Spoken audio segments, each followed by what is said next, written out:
Hey, welcome back to Well, That's Interesting. That sounds like you just made this up, but I'm here for it. Edition. Today is episode 215, how 8 clams and 1 computer monitor Poland's water supply, and how Cheetos nearly triggered chaos at Carlsbad Caverns. My friends, if you're a long-time listener of this show, then you know every week I strive to live up to the name of this podcast. My hope is that when you pop open your app of choice, see that a new episode is posted, give it a tap, and read the topics we're going to cover together, you say to yourself, that really is interesting.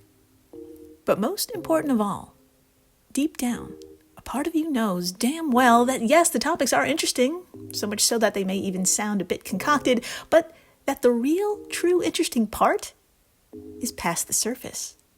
It's all in the details.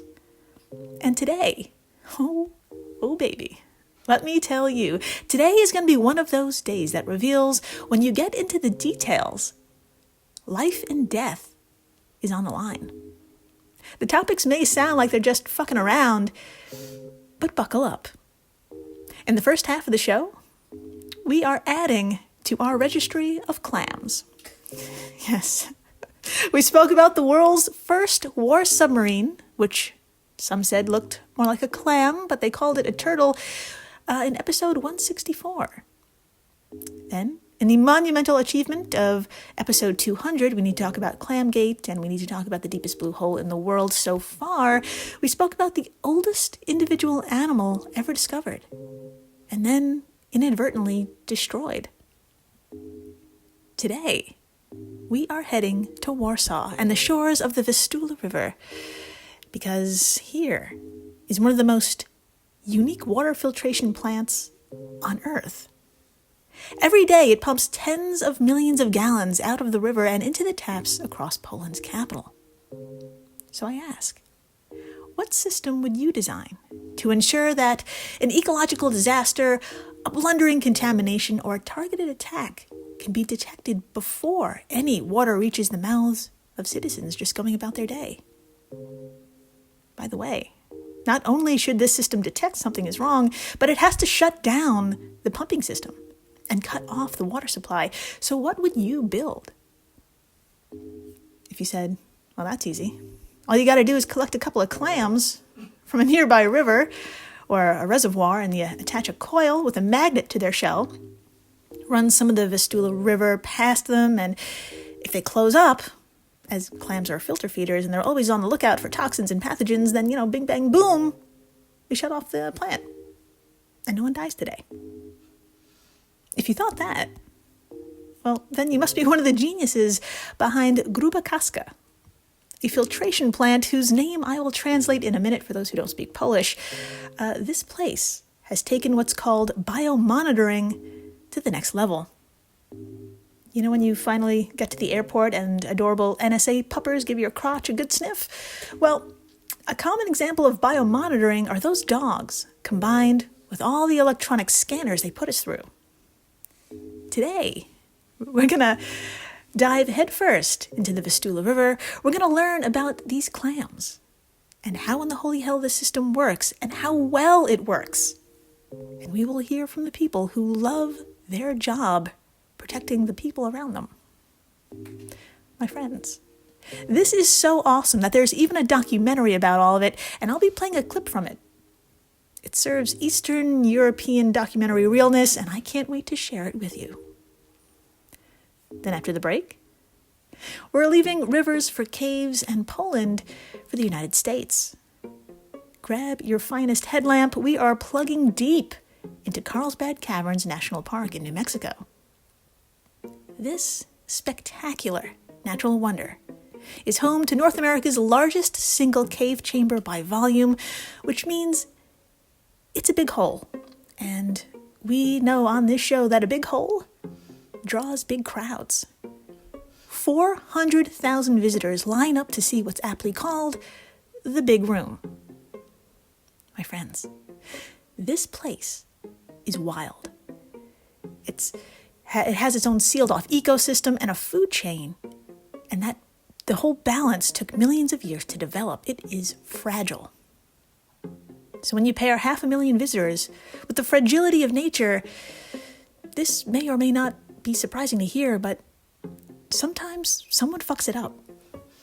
And it doesn't take much. Like a bag of Cheetos, for example. We will learn about Carlsbad Caverns and the Big Room. We will learn who lives there and how feeding them Cheetos is a really bad idea, even if they were left behind by accident. It's all very Gremlins. Oh, and we're going to learn how Cheetos are made, for our knowledge and consumption only. In the meantime, hi, I'm Jill Chacha, and if this is your first time listening, welcome to the flock, my voracious business goose. To begin, I'd like you to put on your most impressive garb, but also a pair of knee-high rubber boots, and mine have psychedelic chickens on them. Now, why we're all dazzled up is because we are going on a date. You, me, every member of the flock listening right now, all of us are about to meet one of the most important structures in all of Poland, and I'm talking about Gruba Kaska, a not-so-little place whose name in Polish affectionately translates to Fat Kathy. Yes, we are going to meet Fat Kathy, but like with all mob-sounding names, before we meet the big boss, we first have to be introduced to the Scotocapo, or second in command, if you will. So, my elegant business goose, please join me over the entire nation of Poland. And for my fellow geographically challenged Americans who may not know exactly where this is, don't worry, I've got you. Please imagine France. Wonderful. Now move your finger up and to the right. Marvelous. That is Germany. Now one more time, up and to the right. And here we are, over Poland. And just for more context, to the lower right is Ukraine. So what could possibly go wrong in these modern times? Anyway, Poland. For more context about its size, it coincidentally has about the same square miles as New Mexico, where we're heading after the break, so put a pin in that. In the meantime, if you trace your finger from the very top to the very bottom of Poland, what you just found is the underboss. This entire length flows the river Vistula. It's the longest river in Poland and the 9th longest in Europe at 651 miles. Its banks touch every one of Poland's largest cities, including Krakow and Warsaw. And as such, according to Ye Olde Wiki, a personal connection to this river runs just as deep. Polish culture, history, and national identity are all wrapped up in it. There's even a slogan, quote, "Country upon Vistula," end quote. It's not an exaggeration to say, without Vistula, Poland wouldn't exist. It provides water for 20 million people, and 54% of Poland's agricultural land depends on it. The stakes are high. If that water becomes contaminated in any way, from a natural disaster to a man-made one, it needs to be known in real time. That water needs to stop flowing into the taps, sprinklers, and hoses of Poland's citizens. So, who could possibly step up to this challenge? If you said Fat Kathy and her clams, you are right. Let's get into it. So join me, will you, in Warsaw, located center right of the country. As expected, Vistula cuts right through north to south, and because of this, the city has a left and right side. If you point to the middle of the right side, there is the district of Praga, and it's here where our rubber boots are going to come in handy. My friends, drop whatever it is you're holding. Don't worry if it's sharp, just drop it. Pick up your phone and head on over to our social media stuffs. Tap on today's post and swipe past the map showing the flow of the Vistula River. What you're going to see is a photo of the entrance to Gruba Kaska. A thick, bricked cylinder with a top hat of sorts, kind of. Now, what we're going to do is slip ourselves inside, and then we're going to walk 300 meters, or about 1,000 feet, through a tunnel that's more on the dark and slimy side. Because, you see, we are under the Vistula right now. But don't worry, when we come out on the other end, we will finally see this technological feat. Swipe past the photo of the tunnel's entrance and you're going to see, standing tall and proud out from the river, the fatty majesty of Gruba Kaska, a cylindrical building herself made of steel, glass, and 8 little clams. But I'm getting ahead of myself here. Let's start with a few fun facts about Kathy. According to a website whose name I'm going to try and pronounce, wisławorzwaska.pl, fucking nailed it, Gruba Kaska took 11 years to build and began operation in 1964. Altogether, she's a cylindrical well which pumps water from a system of 11 drain pipes. The drain pipes lie at a depth of 4 to 8 meters, or 13 to 26 feet, and their combined length is 1,472 meters, or nearly 5,000 feet. The Polish engineer, I don't know if you could hear that, but that's a chickadee at my window, and it's cracking open a nut. Anyway, that is so not involved here. That has nothing to do with anything. Let's talk about the Polish engineer named Zoldomir Zorakowski, who was the first in the world to develop this kind of method of collecting water from the bottom of the river. Today, around the world, this method is called the Warsaw intake, which sounds like a dance that could catch on. But most impressive, Gruba Kaska collects and pumps water non-fucking stop. 90,000 to 120,000 square meters are pumped every day. For us Americans, that's about 32 million gallons. And every ounce of this needs to be healthy enough to drink. Now, the last thing I am is a mathematician, but damn, I reckon that this amount of water, 32 million gallons, flowing at that quantity means it's flowing pretty quickly to meet demand.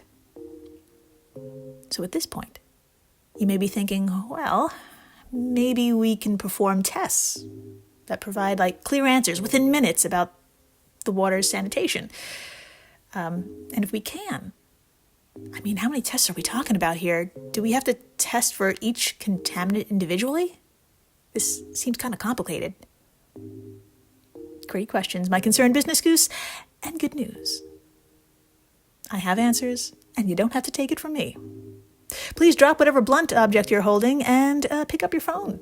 Head on over to the tube of you and search, is Poland's tap water really protected by clams? And a 4.5-minute video from Tom Scott will pop up, but we're not going to listen to him. We're going to start playing at 1 minute 24 seconds, where we're going to hear from Anna Zandwitz. Yes, she is the Water Technology Department head. Who else better to ask? So what I'm going to do is I'm going to translate, and by translate that means read the subtitles. So here we go. Warsaw's water source is surface water, the water of the Vistula River. If it turns out that there's ever a toxic substance in the water, we must not allow that contaminated water to reach our residents. So therefore, we would start a special procedure, and our laboratories would carry out a number of tests to find out what is the cause of the water contamination. And we would have to go about that for 2 days. The alarm has never sounded yet, but for water safety, an early warning system is very important. The important thing is those clams. There you go, my friends. There you have it, my pure business goose. Engineers in Poland have and currently use numerous tests to confirm water quality, but these tests take time, up to 2 days. And each toxin can require different tests, so hopefully they're in stock. Needless to say, there's a bit of a gap here. We have the technology to test incoming water, but not fast enough. This is where the bio part of today's biomonitoring makes one hell of a debut. My friends, Piotr Domik of Adam Mickiewicz University in Poznan, Piotr and his colleagues had worked on the following system we're about to dive into for over 3 decades. To create a natural early warning system, the team was like, yo, we should use clams. As so wonderfully explained by Cara Giamo of Atlas Obscura, quote, the concept is simple. All kinds of pollutants can sneak into drinking water. Heavy metals seep up from industrial waste sites, pesticides and fertilizers trickle in after big storms. Because chemical tests are contaminant specific, it's impossible to check the water for every possible problem before it's piped into the populace. Clams, however, aren't picky. If something is wrong, they clam up.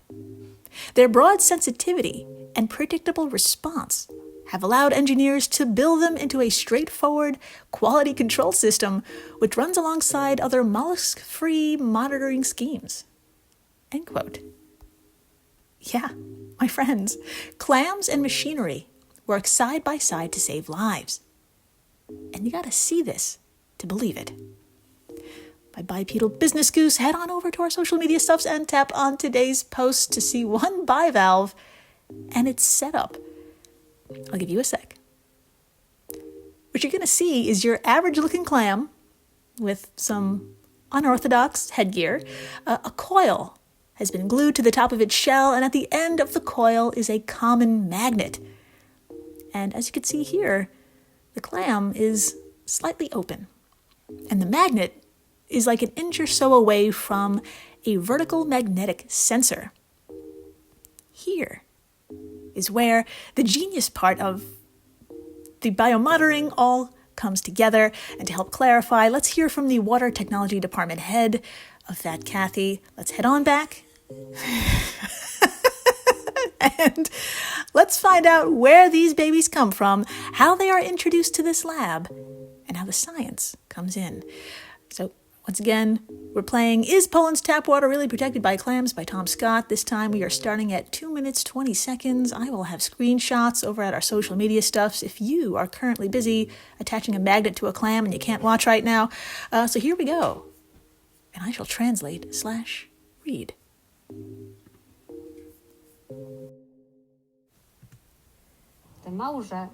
The clams are caught from a very clean lake. Then they go to our laboratory, where they spend about 2 weeks acclimating. At the same time, although it sounds strange, they're also calibrated. What angle of opening is 100%? What is 0? It's very important that we interpret the results for later. 8 individuals go into this aquarium, and the clams are attached to pedestals, to which there's also a probe. The probe is receiving signals from the sensor that's mounted to the shell of each clam. These sensors are fixed with a special kind of glue, which is absolutely safe for the animals. 3 months later, the clams are returned to their natural habitat. We know that this is not a stressful situation. We take care of our colleagues here. So how do we know if there's a problem, if something happens to the water? If 6 of the 8 individuals close their shells for more than 4 minutes, and at the same time, the average closing percentage of all the shells falls below 25%, well, as we can see now, these clams have an average percentage of 72%. The water is safe. Ooh. There you have it. My clear business goose. The little recruits are found from nearby spotless bodies of water where they're then acclimated, and a baseline open and closed angle of their shells is determined. And when it's time to get to work, and if all things are well, the clams in their little aquarium are relaxed and they open up, ready to feed on whatever flows from the fistula. Now, in that case, when all is well, the distance between the magnet on their shells and the sensor in front of them increases, which in turn changes the output of the magnetic sensor. And as you heard, the higher the percentage, the better. However, if 6 of the 8 clams are like, fuck this, I'm out, and close up, thus drawing the magnet closer to the sensor, and they do this for 4+ minutes. The server receives this information and shuts down Fat Kathy. 32 million gallons are on hold, and the testing can begin. The people of Poland are safe. These clams save lives. And that needs to be a t-shirt. So let me know if you're into that, and I'll get on it. But anyway, I think I know what you're thinking now. Yes, I want that merch, but also, what happens to these heroic clams? Are they worked to death? Probably like they would here in the States? Well, good news. For real. As you heard Anna Z, these clams are considered colleagues, and they are taken seriously. After 3 months, each clam is retired. They're marked and returned to the body of water from which they came, so if they happen to be fished up again by chance, the identifying marker will be seen, and they'll be put right back. They served their country. They are done. Now, as for the humans of Gruba Kaska, well, sometimes a job like this can be stressful. Having the lives of 20 million people in your hands every day can be a bit much. Now, as you could see from those screenshots, and if you watched along on the tube of you, Anna Z is living her best life. She is smiling ear to ear. But, in proper Eastern European fashion, let's get existential. Yeah, my friends, it is my honor to share a clip from a documentary aptly and simply called Fat Kathy. It's 14 minutes in length and available for free on Vimeo. It's directed by Julia Pelka. And as described, the film is, quote, a philosophical essay on people's dependence on nature and the world around them. The lives of millions depend on 8 small clams working hard to detect contamination in the city's water supply. Clams are the new canaries in the coal mine in this stranger-than-fiction peek at how humans create problems for the planet and then use living organisms to protect themselves from themselves. End quote. Well, this sounds like it's going to be a good time. So let's have a listen to how one of the employees of Fat Kathy sleeps at night. Here we go.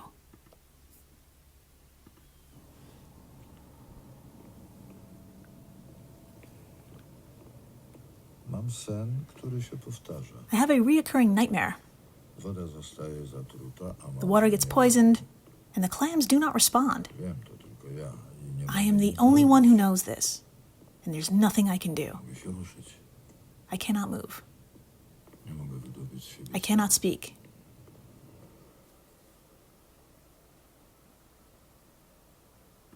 And then there's the shot of the moon. That's how it ends. That's not only how the clip ends, that is how the film itself ends. And I didn't spoil anything. You need to see this. I love it. Check it out. Fat Kathy on Vimeo. After the break, we are leaving the bowels of Poland for the bowels of New Mexico, USA. And it was here. A tiny incident could have had a huge impact on some other tiny creatures. A super popular snack was left behind on the floor of a natural wonder, and it could have destroyed countless lives. I cannot wait to get into it with you, so please, stay tuned.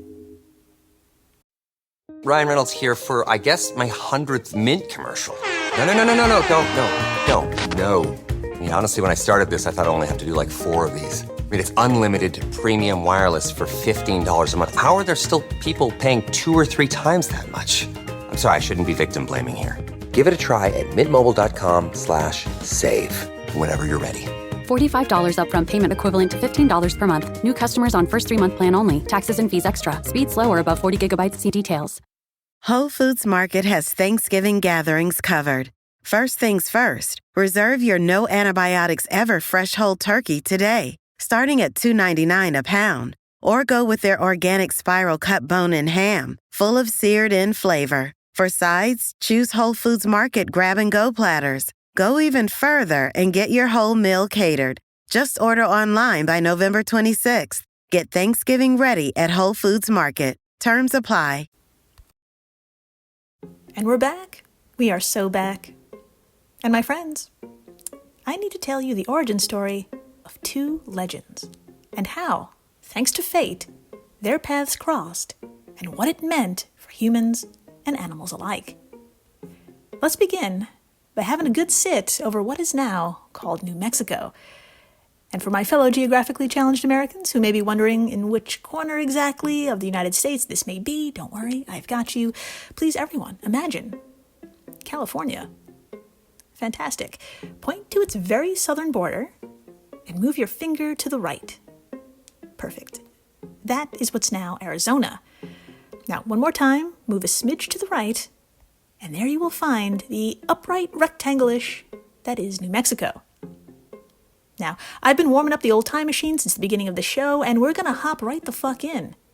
Coordinates are set for 1898 with a landing site at the very southeast corner, a developing desert town named Eddy, which goes by Carlsbad today. This might come as a shock, but in a desert town in the deep west, there isn't much to do except be a rancher. This is where 16-year-old Jim White was learning the trade of cowboy, which was actually an obsession of his starting at the wee fucking age of 10. It was at 10 years old he told his father he wanted to be a cowboy.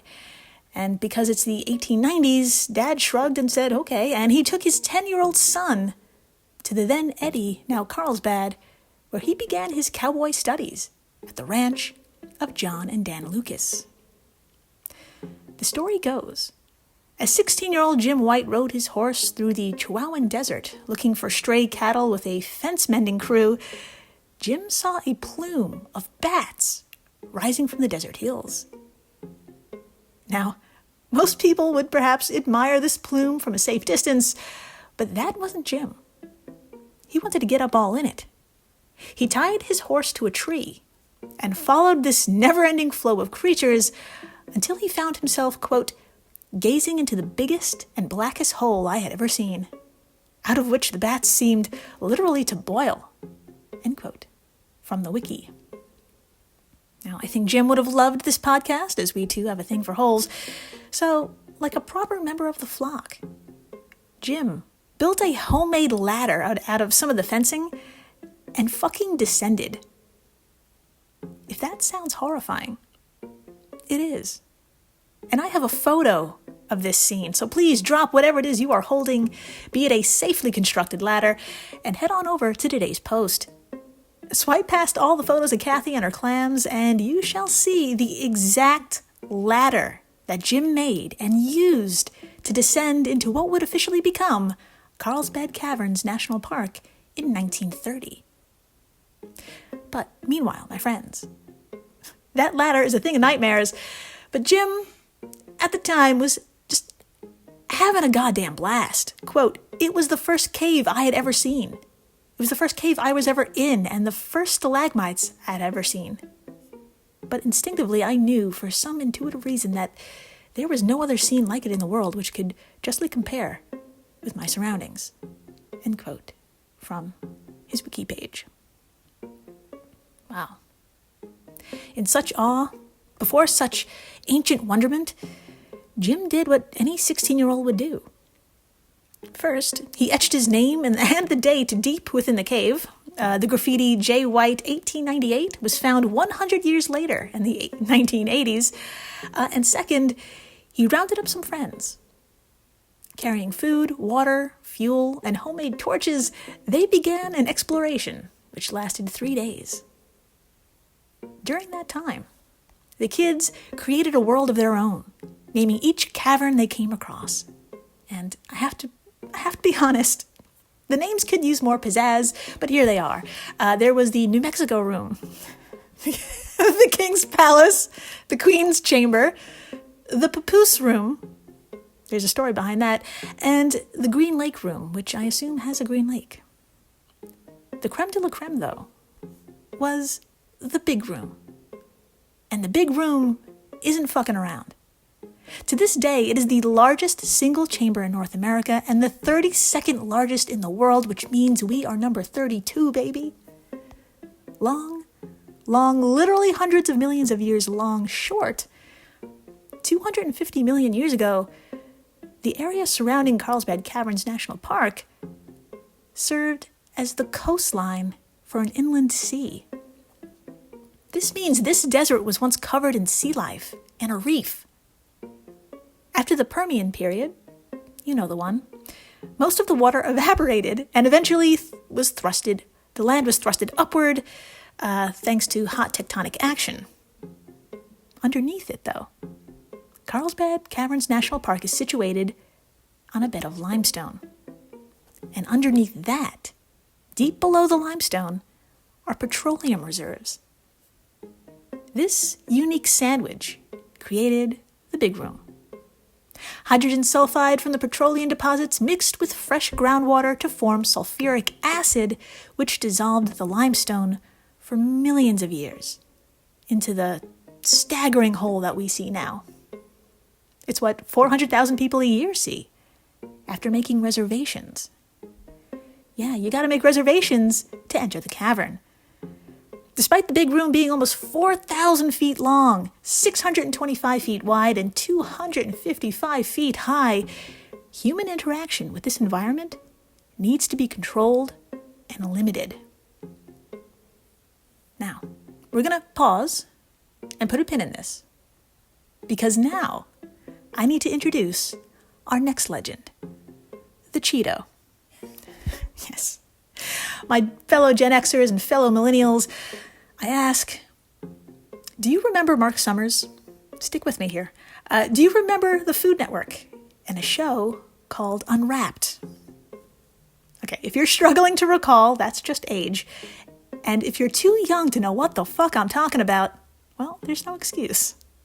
This show pulled back the curtain as to where America's favorite nosh foodstuffs came from and how it was made. My flaky business goose, I am so stoked to present to you how Cheetos are made from Unwrapped, a video you can watch along to over at the Tube of You. Just give it a search, and it'll pop up. It's called How Cheetos Are Made from Unwrapped. It's provided by the Food Network itself. Let's find out how Cheetos are made, how they're packaged, and shipped to your face. Here we go.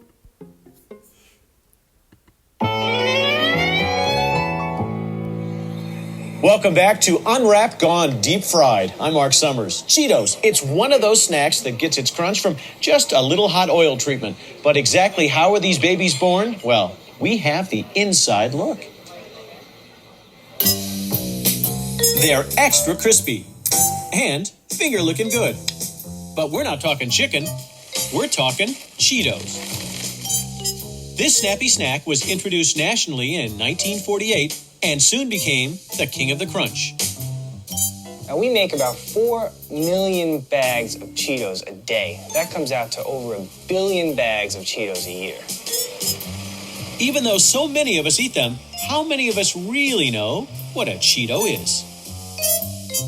It's actually a corn puff. The crunchy variety is fried while the puffs are baked. At their factory in Frankfort, Indiana, Frito-Lay makes so many Cheetos, it stores the main ingredient, cornmeal, in silos. The Cheetos get cooking as cornmeal mixes with water, creating a batter. The batter moves through a tube to a machine called an extruder. The Cheeto extruder is so top secret, we're not allowed to show it to you, but it's what gives the Cheeto its unique shape. As the cornmeal is passing through our extruders, it builds heat as well as pressure, and that's what makes it pop into the collet shape. A collet is the technical term for an uncooked Cheeto. At this point, the collet is a pale yellow color like the corn is made from and has the consistency of a rice cake. The collets ride a conveyor to the fryer where they are cooked to more than 300 degrees. When we first make the Cheeto coming out of our extruders, it does not have that crunchy texture that people have come to love. It doesn't take on that crunchy texture until after it passes through our frying operation. But wait, what about the cheese? Well, to make Cheetos, we use about 12 million pounds of aged cheddar cheese a year. And that cheese is mixed with oil and some other seasonings and then applied to the Cheetos. The cheese is what gives Cheetos their distinctive bright orange color. It's also a shade that tends to stick to fingers, something Cheeto lovers really don't seem to mind. People actually like to lick that cheese powder off their fingers. A sea of super cheesy Cheetos then moves towards bagging. Along the way, trapdoors open up on the conveyor, dropping the Cheetos into weight check machines that measure the perfect amount for each bag. The bags themselves are wound on a spool and thread through a filling machine. Each bag is sealed at the bottom, filled from the top, and then sealed shut. An astonishing 40,000 pounds of Cheetos are made every hour. That's enough to keep Chester cheese crunchy. I'm just a cool dude in a loose mood. And here's a fun fact for you. Chester is actually related to another cool cat. What people might not know is that Chester was brought to life by the same artist who came up with the Pink Panther. It's not easy being cheesy. Well, there you have it, my finger-licking business goose, the process and family tree you never knew you needed to know. Until now. But something is still missing. What the show didn't tell us were the exact ingredients. So, what the fuck is inside a Cheeto? I've got you. I'm pulling it up right here, and bear with me. It's a list. There's enriched cornmeal, which includes ferrous sulfate, niacin, thiamine, mononitrate, riboflavin, and folic acid. There's vegetable oil. There's cheese seasoning, which is whey, cheddar, cheese, milk, cultures, salt, enzyme, canola oil, maltodextrin, more parentheses made from corn, more salt, whey protein concentrate, monosodium glutamate, natural and artificial flavors, doesn't name them, lactic acid, citric acid, artificial coloring, only one is named, yellow 6, and yes, more salt. And then it says in bold, contains milk ingredients. Does not elaborate. In sum, this isn't the kind of stuff you'd find naturally out there in the world. Like in a cave's ecosystem, for example. But that's exactly what happened. Let's get into it. And to do so, I'm going to pull up Carlsbad Caverns National Park's official Facebook account to help explain. On September 6th, they posted elegantly, majestically, perhaps a tad much and thusly, quote, great or small. We all leave an impact wherever we go. How we choose to interact with others and the world we share together has its effects moment by moment. And we feel it. When we are greeted with a smile, when we share the first rays of dawn with someone we care about, or when someone imposes their frustration on us, or when someone we care about forgets to pack the sunscreen and snacks. In the same way, we affect the world around us in subtle ways too. Here at Carlsbad Caverns, we love that we can host thousands of people in the cave every day. Incidental impacts can be difficult or impossible to prevent, like the simple fact that every step a person takes into the cave leaves a fine trail of lint. Other impacts are completely avoidable, like a full snack bag dropped off trail in the big room.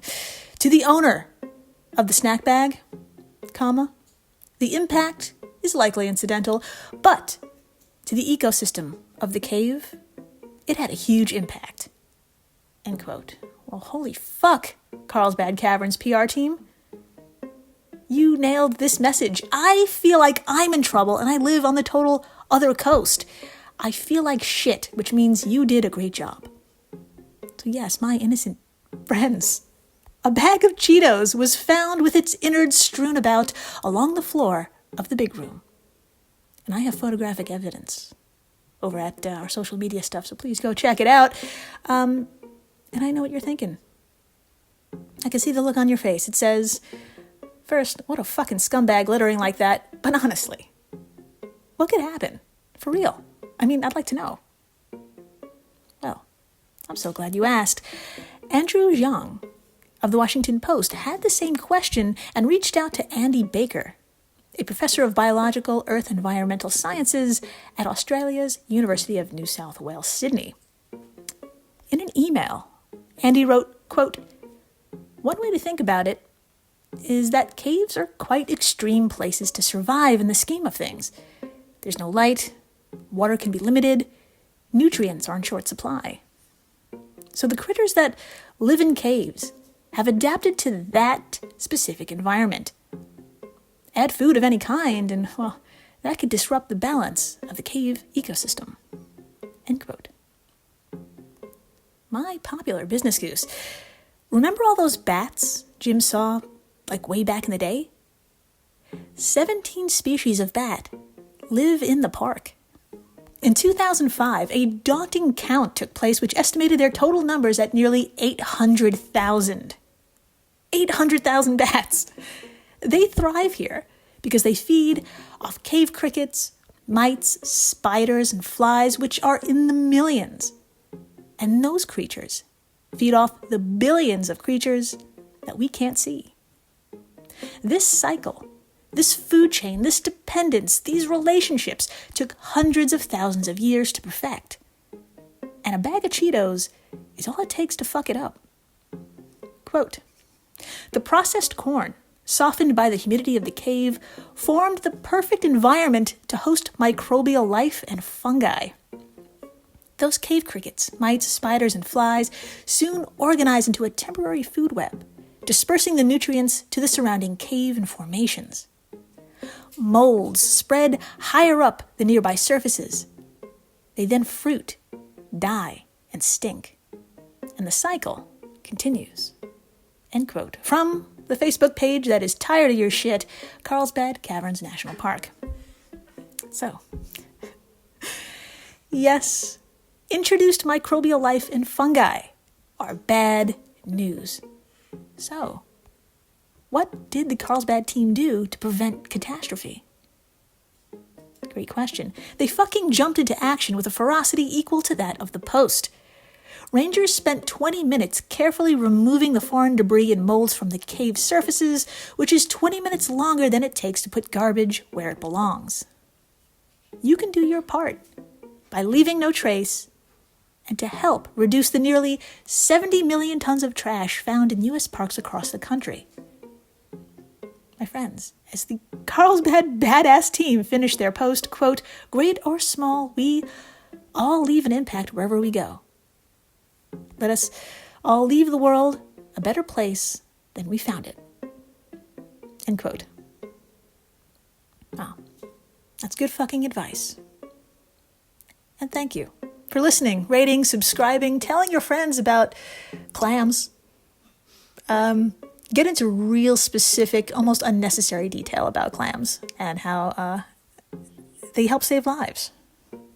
And maybe, just maybe, you're wearing a shirt that says "Clams Save Lives." Tell them about how Cheetos nearly ruined a national park. And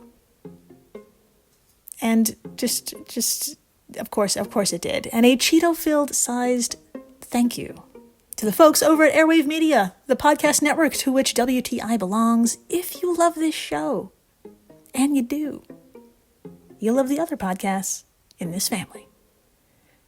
And please, stay interesting.